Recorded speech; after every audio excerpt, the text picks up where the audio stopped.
حضرت سعد بن ابی وقاص رضی اللہ تعالیٰ عنہ فرماتے ہیں مسجد نبوی شریف میں عثمان غنی رضی اللہ تعالیٰ عنہ میرے پاس سے گزرے، میں نے انہیں السلام علیکم کہا،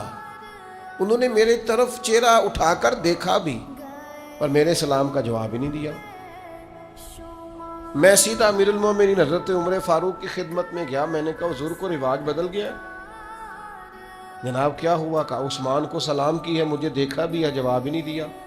حضرت عثمان غنی کی خدمت میں پیغام پہنچا، وہ تشریف لائے، حضرت عمر فاروق رضی اللہ تعالیٰ عنہ کہنے لگے سعد کیا کہہ رہے ہیں، آپ نے سلام کا جواب ہی نہیں دیا۔ فرمانے لگے نہیں ایسا تو کچھ نہیں ہوا۔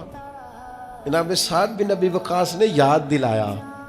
کہا آپ کو یاد نہیں، آپ گزر رہے تھے میرے سامنے سے اور میں نے السلام علیکم کہا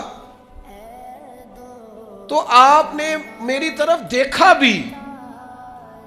لیکن آپ نے میرے سلام کا جواب ہی نہیں دیا اور گزر گئے۔ تو حضرت عثمان غنی کو یاد آ گیا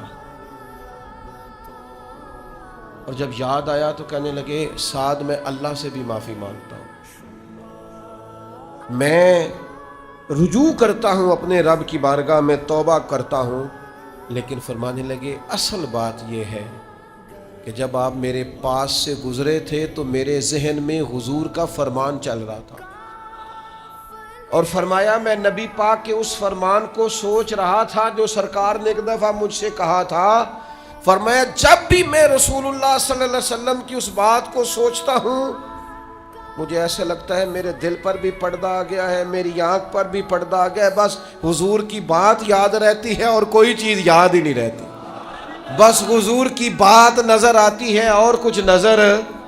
نہیں آتا، ہر چیز پر پردہ محسوس ہوتا ہے، پوری طرح طاری ہوتی تھی چیزیں۔ او دوستو ہمارے ساتھ بھی ایسا ہوتا ہے، کئی دفعہ بندہ پاس سے گزر جاتا ہے ہمیں یاد ہی نہیں رہتا، توجہ ہی نہیں ہوتی، کیوں کہ دماغ پر کوئی اور چیز سوار ہوتی ہے، چیزیں طاری ہوتی ہیں۔ حضرت عثمان غنی کے ذہن پر کیا سوار ہے؟ حضور کا ارشاد، نبی پاک کی باتیں، ہر وقت حضور کے تذکرے ذہن پر سوار ہیں۔ جب پوری طور پر سرکار کی باتیں طبیعت پر چھا جاتی ہیں پھر شرم و حیا پیدا ہوتی ہے، پھر سخاوت آتی ہے، عفت و پاک دامنی آتی، وزاداری آتی ہے، تقوی آتا ہے، ورع آتا ہے، زہد آتا ہے۔